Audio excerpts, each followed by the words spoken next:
E aí, pessoal, tudo bom com vocês?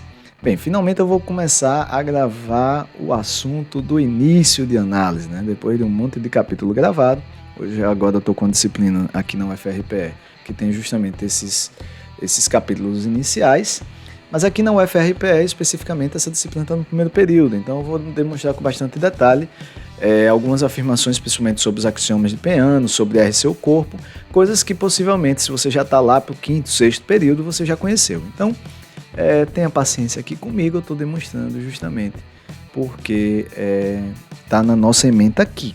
Então a gente vai começar hoje com os axiomas de Peano, tá? Queria falar um pouco sobre a teoria axiomática e especificamente sobre os axiomas de Peano. Então, vamos nessa.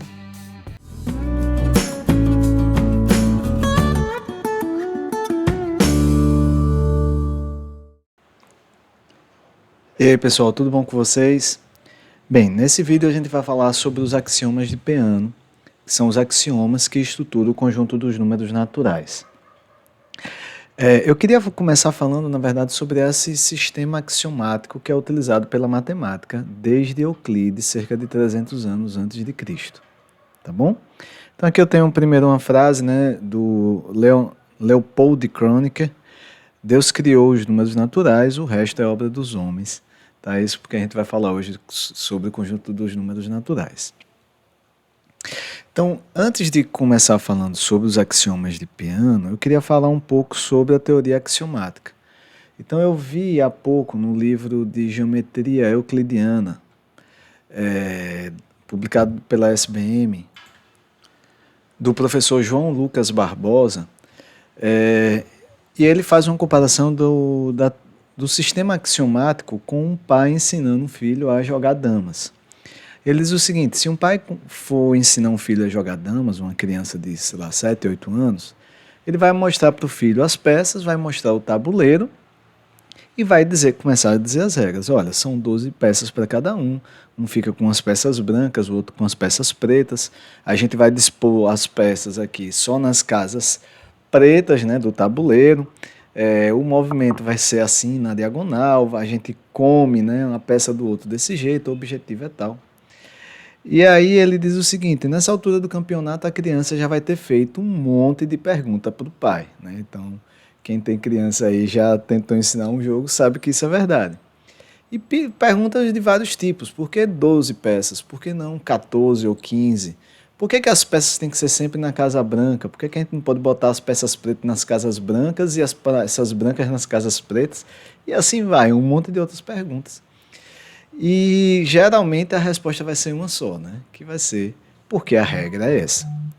Então o que acontece, pessoal, é que se a gente mudar a regra do jogo, você vai criar um jogo novo. Possivelmente um jogo que ainda faça sentido, mas é um jogo novo, são outras regras.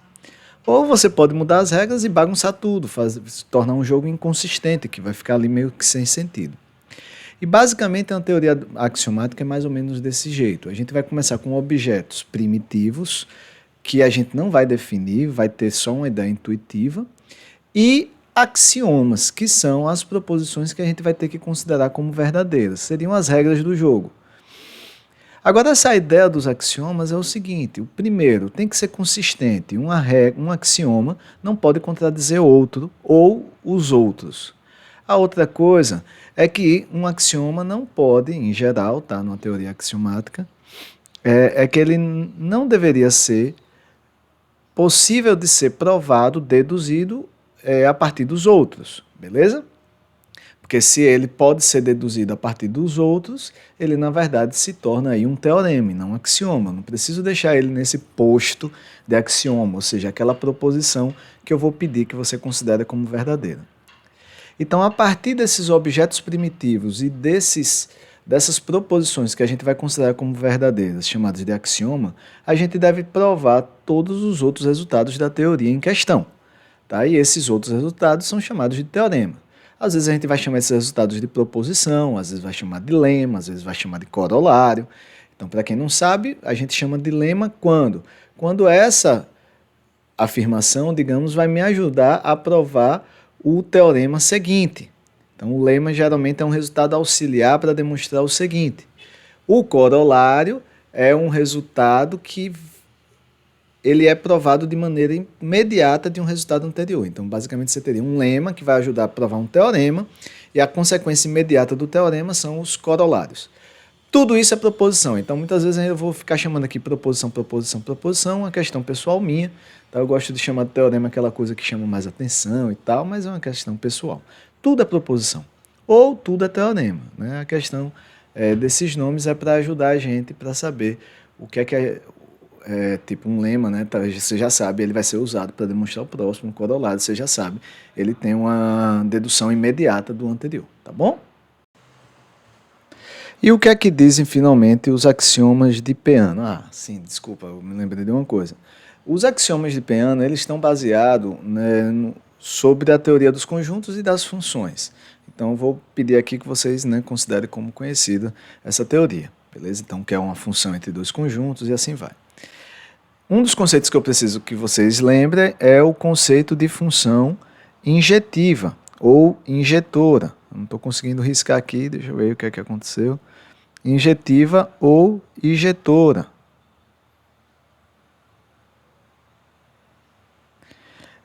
Uma função de um conjunto x num conjunto y é chamada injetiva quando sempre que eu tiver dois elementos diferentes do domínio, a função vai mandar eles em imagens diferentes. Ou seja, x diferente de y implica que f de x é diferente de f de y.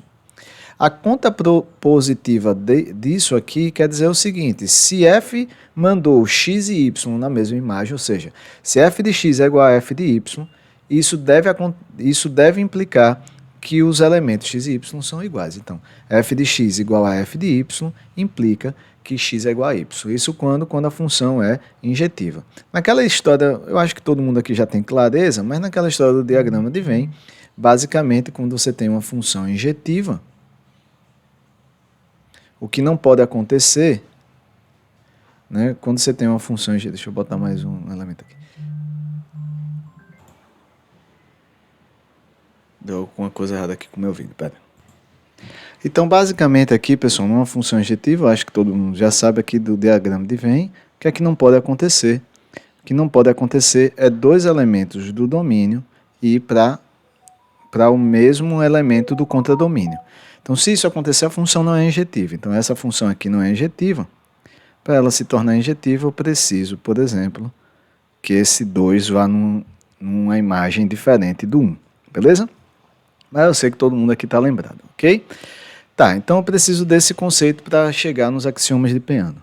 Uma curiosidade interessante, pessoal, é que os axiomas de Peano foram estabelecidos pelo matemático italiano Giuseppe Peano em 1888. Veja, a teoria axiomática do conjunto dos números naturais só foi estabelecida em 1888. É pouco tempo comparado, por exemplo, à teoria axiomática da geometria euclidiana, que foi lá estabelecida cerca de 300 anos antes de Cristo. Tá? Isso é porque realmente o conjunto dos números naturais é bastante simples, então se utilizava ele de uma forma intuitiva e não gerava, em geral, grandes problemas. Só que nessa matemática do século XIX, né, do século ali de 1800 e cacetada, é que os matemáticos começaram a perceber a sentir a necessidade de uma melhor estrutura, principalmente dos conjuntos numéricos. Então, primeiro, Dedekind, por exemplo, já tinha estabelecido o conjunto dos números reais a partir do conjunto dos números racionais, e aí o próprio Dedekind, em 1887, tenta ali estabelecer uma teoria axiomática dos números naturais, e aí em 1888 Peano, né, finaliza, digamos assim, e o que a gente utiliza hoje são as ideias de Peano, que é bastante próximo do que a Dedekind fez em 87, tá? Em 1887. Então, quais são os axiomas de Peano? Então, os axiomas de Peano diz o seguinte, pessoal. Existe um conjunto N, chamado de conjunto dos números naturais, que é caracterizado, ou seja, todos os fatos que a gente possa ter sobre esse conjunto, ou sobre os elementos dele, que seriam os números naturais, são deduzidos a partir desses três fatos que eu vou botar abaixo, beleza? Então, quando eu digo que caracteriza, quando os fatos abaixo, quando esses três fatos abaixo caracteriza completamente o conjunto, é porque tudo que se possa ter desse conjunto é deduzido a partir dos três seguintes fatos. O primeiro, axioma 1, existe uma função injetiva S de N, cuja imagem de um elemento n por essa função é chamada sucessor de n. Ou seja, essa função é chamada função sucessor. E aí você pega um número n. Quando você aplica Sn, esse novo número é chamado de sucessor de n. Então veja, existe uma função injetiva S de Nn, que é chamada função sucessor. Agora, se essa função S é função, primeira coisa, todo mundo que está em n tem uma imagem por S, porque é função. Então, todo número natural, todos eles, têm um sucessor. Outra coisa, por ser função, um elemento do domínio não pode ter duas imagens diferentes. O mesmo elemento do domínio não pode ter duas imagens diferentes. Então, isso aqui me implica o quê? Que todo número natural só pode ter um sucessor. Na verdade, tem um único sucessor. Isso vem do fato da S ser função. Todo natural possui um único sucessor. E o fato de ser injetiva está me dizendo, na verdade, o quê? Que naturais diferentes possuem sucessores diferentes. Tá? Então, é 3 em 1 aqui, beleza? Todo natural tem sucessor, 3 em 1 assim, né? São três coisas num axioma só. Todo natural tem um sucessor, esse sucessor tem que ser único. Dado dois naturais diferentes, os sucessores deles são diferentes, beleza? Veja que, por exemplo, o conjunto dos números inteiros satisfaz esse axioma. Mas a gente não quer estabelecer o conjunto dos números inteiros, a gente quer estabelecer o conjunto dos números naturais. Então, vai um segundo axioma já tira da jogada o Z, por exemplo. Existe um único natural, que a gente vai denotar por esse símbolozinho que ninguém conhece, né? Então, existe um único número natural, o 1, tá? Sem brincadeiras. Existe um único número natural que não está na imagem da função sucessor. Então, essa função sucessor, ela é injetiva, mas ela não é sobrejetiva, mas só porque tem um único cara no contradomínio que não é a imagem de ninguém, que é o elemento 1. Então, o 1 é o único natural que não é sucessor de nenhum outro natural. É isso que a gente está dizendo. Existe um único número natural, 1, tal que 1 é diferente de Sn para todo n natural. Beleza? Bem, então aqui, obviamente, o conjunto dos números inteiros já não satisfaz essa condição. Beleza? O conjunto dos números racionais, por exemplo, a gente já não tem uma ideia boa para estabelecer aqui com o P1 não, beleza? Dessa ideia de sucessor, que tem a gente vai definir depois o que é uma ordem, né?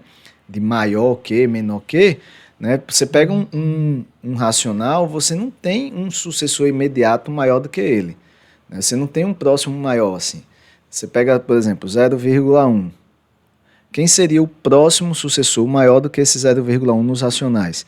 Seria o 0,2? Obviamente que não, que aqui no meio tem infinitos números racionais, né? Então, nesse sentido, aqui, os racionais, assim, a gente não consegue estabelecer ele bem com esse primeiro axioma, tá?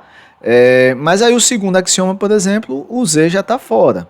Mas eles dois não são suficientes ainda para estabelecer tudo que a gente conhece sobre os naturais, tá?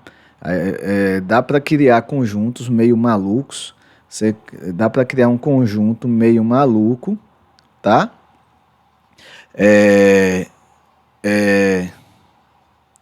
Porque fica meio maluco, eu não queria complicar a vida de vocês, não. Então, um conjunto meio maluco que seria assim: você pega 1, 2, todos os naturais, aí depois dos infinitos naturais, seja lá o que isso quer dizer, você vai considerar uma cópia dos números inteiros.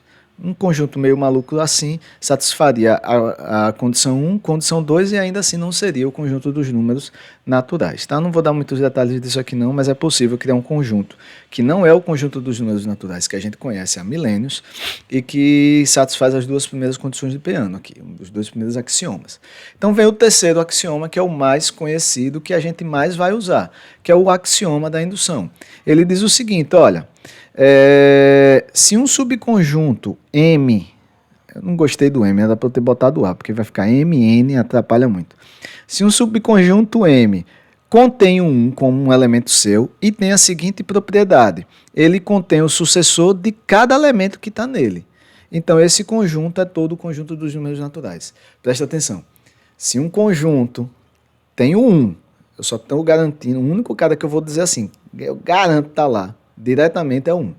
Se um conjunto tem o 1 e tem a seguinte propriedade, qual é a propriedade que ele tem? Se um elemento está no conjunto, o sucessor desse elemento tem que estar também. Beleza? Então, o que é que eu tenho aqui? O 1 está no conjunto. Desculpa, eu botei A porque eu estava falando de A. O 1 está no conjunto e o conjunto tem essa propriedade. Sempre que um elemento está, o sucessor dele está também. Então, esse axioma da indução me garante que essas duas coisas implicam que esse conjunto M é todo o conjunto dos números naturais. Por quê?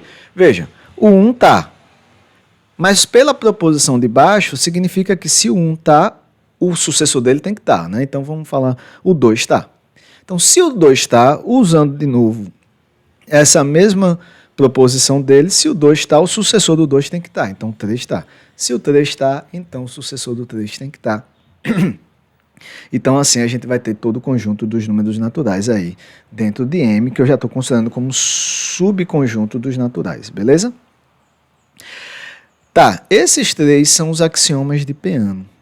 E o que é interessante são três afirmações bastante simples, eu sei que vocês concordam com todas elas, no sentido que eu sei que vocês sabem que o conjunto dos números naturais satisfaz essas três.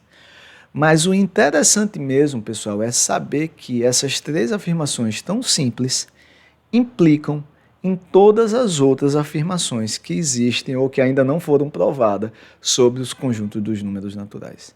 Seja ele o teorema fundamental da aritmética. Todo número natural pode ser escrito de maneira única como produto de números primos. Porra, um teoremaço. Esse resultado vai vir dedutivamente a partir de outros e a partir do axioma de Peano, tá? Então, todos os resultados sobre o conjunto dos números naturais são demonstrados a partir dos axiomas de Peano. Esse que é o interessante. Então, a galera às vezes fica achando assim, porra, por exemplo, eu vou provar aqui que nenhum número natural é igual ao seu sucessor. Porra, todo mundo sabe que nenhum número natural é igual ao seu sucessor. 1 não é 2, o 2 não é 3, o 3 não é 4, o 4 não é 5. E assim vai. Eu estou falando de número natural mesmo, não estou falando de classe, não, estou falando de número natural. Todo mundo sabe disso. Então, quando, vou provar o óbvio, não, eu estou provando, na verdade, que a partir dos axiomas de Peano, esse fato é verdadeiro. Então, eu quero, assim, é importante para os alunos de graduação perceber que a gente está aqui, na verdade, mostrando como é que funciona uma teoria axiomática. Beleza? Na graduação, geralmente, a gente vê duas, né? Que é essa axiomatização ali de Peano e a de geometria euclidiana, beleza? Então, o esforço aqui não é provar propriedade que você já conhece, que você consegue perceber fácil, qualquer criança percebe fácil que um número natural é diferente do seu sucessor, né? Mas a nossa ideia é provar que esses fatos são verdadeiros a partir dos axiomas de Peano, tá bom? Agora, uma coisa que eu falei de criança, agora eu me lembrei, tá? Quando a gente aprende números naturais, é natural, bem, a palavra se encaixou, mas eu nem queria, é comum, né? Natural nesse sentido, é comum a gente fazer a relação de números naturais com quantidades.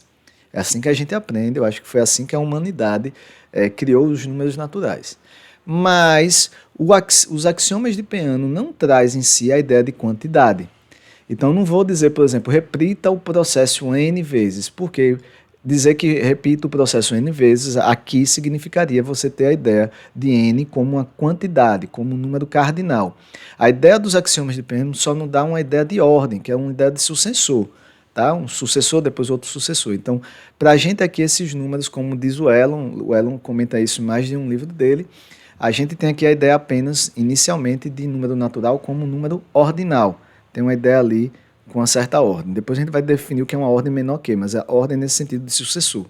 A gente ainda não está vinculando os números naturais com a ideia de quantidade, de cardinalidade. Então a gente ainda não tem a ideia de número cardinal. A gente, por enquanto, só tem a ideia de número ordinal. Tá beleza? Mas resumindo é o seguinte, eu só vou poder usar o que está aqui. Por que eu estou falando isso? Porque é comum a galera... prove que a soma é comutativa. M mais N é igual a N mais M. Aí o que a galera pensa, porra, você tem uma quantidade de M, junta com uma quantidade de N, é claro que se vai dar a mesma coisa você ter uma quantidade de N e juntar com a quantidade de M, né? Então, isso é como as crianças percebem a comutatividade. Uma criança de 5 anos consegue perceber fácil essa comutatividade dos números naturais vinculando a quantidade, mas não é assim que a gente vai fazer, porque a gente tem que provar a partir dos axiomas de Peano. Eu converso um bocado, tá? Mas assim, a gente obviamente vai usar aqui os algarismos indo-arábicos, tá? Então, pelo axioma de indução, a gente tem um 1, aí o sucessor dele a gente vai denotar por 2, o sucessor dele por 3, o sucessor dele por 4, e pelo axioma de indução, quando eu pego todos esses sucessores, eu consigo assim chegar em todos os naturais, né? E aí a gente usa os algarismos indo-arábicos de maneira óbvia, né? De maneira como a gente já esperava, que é o que a gente usa aqui. Só funciona a teoria se tiver com os algarismos indo-arábicos? Não, meu amigo, pode ser qualquer algarismo. A teoria que a gente vai apresentar funciona para qualquer algarismo, né?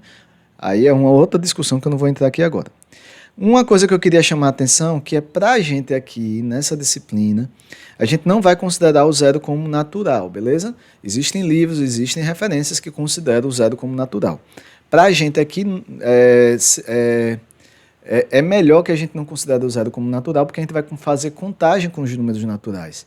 Então, toda vez que a gente fosse fazer contagem, ia ter que tirar o zero dos naturais, né? Porque, obviamente, a gente conta 1, 2, 3 e não, né, 0, 1, 2, 3.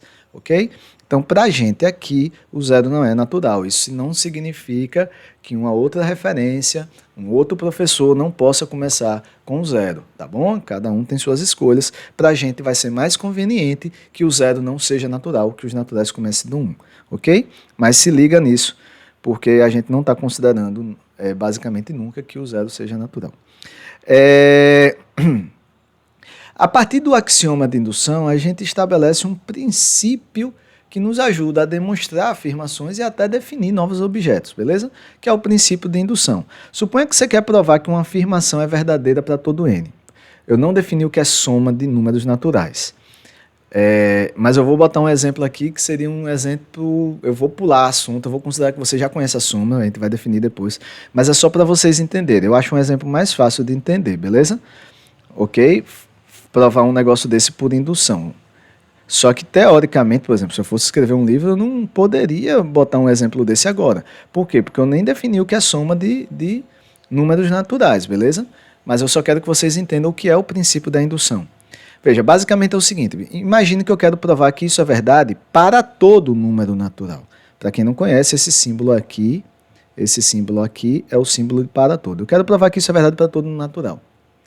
Não adianta eu sair testando, olha, se eu boto n igual a 1, a equação do lado esquerdo fica 1, né, porque ele vai parar no 1, e a do lado direito fica, desculpa, aqui é igual, e a do lado direito é 1 mais 1 vezes 1 sobre 2, olha, deu igual. Agora eu vou testar para o n igual a 2, para o n igual a 2 fica aqui, 1 mais 2, que é 3, 1 mais 2, que é 3, do lado direito fica 2 mais 1, que dá 3, vezes 2 sobre 2. Ó, bateu. Do lado esquerdo é 3, do lado direito é 3. Aí testa para o n igual a 3. Você pode testar para 1 milhão, minha gente. Se você testar para 1 milhão, você ainda não está provando que vale para todo natural. Beleza? Então, o princípio de indução nos ajuda justamente a provar coisas desse tipo, quando você tem que provar algo para todo natural. Basicamente, o que ele me diz é o seguinte, olha, se você provar que o negócio é verdadeiro para n igual a 1, e provar que, se for verdadeiro, você vai provar que é verdadeiro para n igual a 1. E provar que, se for verdadeiro para n igual a k, isso implicar, sendo verdadeiro para esse, isso implicar, não estou dizendo que é verdadeiro para k, estou dizendo que você vai supor que, sendo verdadeiro para k, ele vai ser verdadeiro para k mais 1.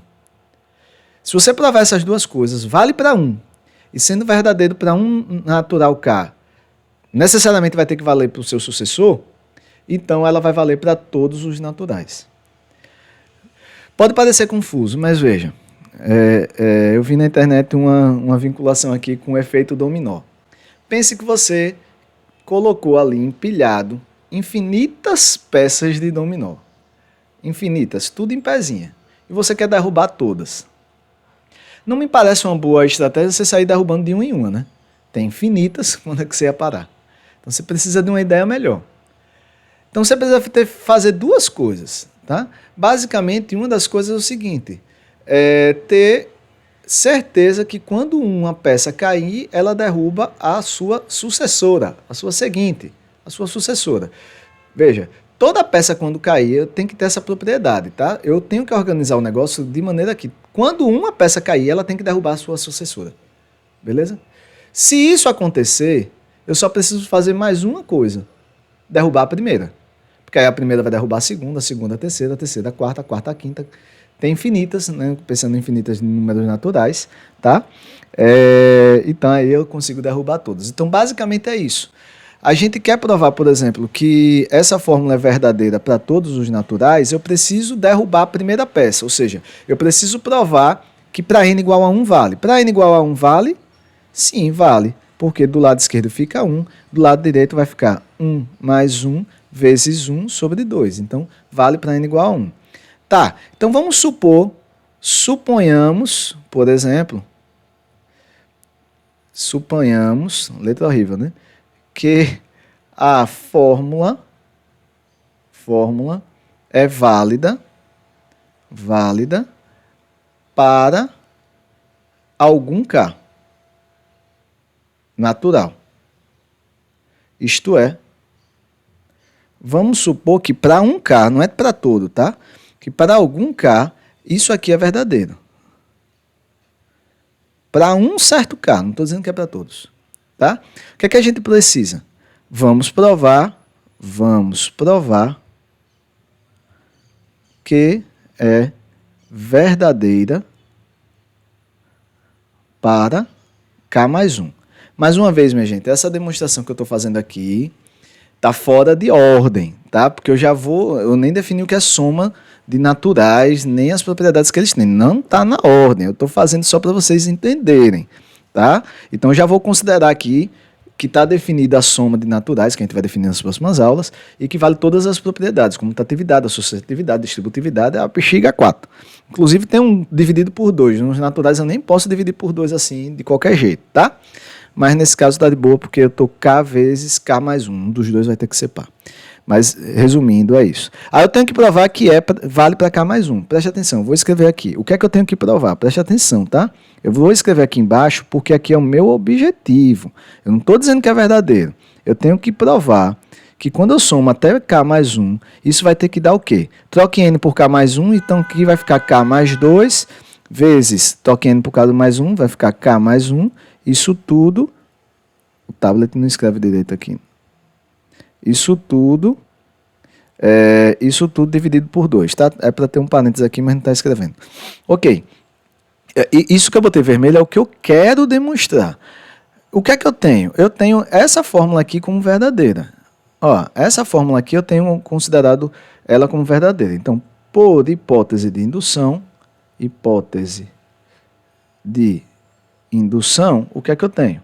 Eu tenho que quando eu somo de 1 até K, eu chego que esse resultado é K mais 1 vezes K sobre 2. Beleza? Agora, se eu somo, então, em cada lado aqui dessa equação, que é verdadeira, tá? Eu supus ele como verdadeiro, eu vou somar K mais 1 de cada lado. Obviamente que o resultado se mantém, porque esses números são iguais e eu estou somando com o mesmo número. Vezes K sobre 2, deixa eu botar mais para cima que o tablet fica mais K mais 1. Eu somei K mais 1 de cada lado. Beleza? Beleza. Mais uma vez, minha gente, aí olha o que onde eu cheguei e olha onde eu quero chegar. Eu cheguei nessa, eu quero chegar nessa. Do lado esquerdo já está igual. Eu somei K mais 1 de cada lado justamente porque eu já percebi que se eu somasse K mais 1 de cada lado, o lado esquerdo já está igual onde eu quero chegar. O que eu preciso ajeitar é esse lado direito aqui. Não sei se vocês concordam comigo. Eu preciso ajeitar esse negócio de maneira que fique igual a esse. Dá para fazer? Dá. Dá para fazer. Eu acho que dá, não dá não? Acho que dá, ó. Eu repito, esse lado direito já está de boa. Desculpa, o lado esquerdo já está de boa. Agora veja, eu uso o MMC, mais uma vez, minha gente, eu não provei nada dessas propriedades sobre números, mas eu só quero mostrar a vocês como é uma demonstração por indução, depois a gente faz essa conta. Aí veja, então aqui, se eu boto, por exemplo, o K mais 1 em evidência, né, eu tenho K mais 1 aqui, K mais 1 aqui, se eu boto o K mais 1 em evidência, eu vou botar do lado direito para ficar igual, tá? Isso aqui está sobre 2, o que é que eu tenho aqui? Desse lado de cá eu tenho um K multiplicando, desse lado de cá eu tenho 2. Então aqui fica K mais 2. Então o que foi que eu provei? Logo, a afirmação é verdadeira para N igual a K mais 1. E aí, o princípio da indução, portanto, pelo princípio de indução, o que a gente conclui é que a fórmula é verdadeira para todo N natural. Então a ideia é essa, minha gente. Eu provei que a fórmula, primeiro, vale para N igual a 1, tá aqui, ela vale para N igual a 1, e depois eu provei o seguinte, se ela valer para 1K, ela vai valer, se ela valer para 1K, ela vai valer para o seu sucessor. Mas eu já provei que vale para 1. Por essa propriedade tem que valer para o sucessor do 1, que é 2. Por essa propriedade vai ter que valer para o 3. Por essa propriedade tem que valer para o 4. E o princípio de indução nos garante assim, que provado essas duas coisas, vale para todo, né? Eu garanti que cada peça aqui do meu dominó está posicionada de uma forma que quando uma peça cair vai derrubar a segunda e derrubei a primeira. Derrubar a primeira é a parte mais fácil. Se for difícil derrubar a primeira, aí lascou. Aí essa demonstração é difícil, beleza? Então, essa aí é o princípio da indução. Mais uma vez, eu fiz esse exemplo só para vocês entenderem, mas está fora de ordem. Eu já estou aqui somando, nem defini o que é soma de números naturais. Isso é o assunto para o próximo vídeo, tá bom? Então, no próximo vídeo a gente vai demonstrar, já ficou longo esse, a gente vai demonstrar, por exemplo, que nenhum número natural é igual ao seu sucessor. Vai provar isso pelo princípio de indução e vai depois definir o que são somas de números naturais, depois como é que eu defino a ordem menor que, porque a ideia de ordem aqui é através do sucessor, como é que eu transformo isso num símbolo de menor que, tá? Então, e todas as outras afirmações sobre os naturais. Eu não vou provar tudo porque não tem tempo para isso, beleza? Eu vou provar algumas para vocês verem como é que funciona. Tá bom, pessoal? Espero que vocês tenham gostado e até a próxima.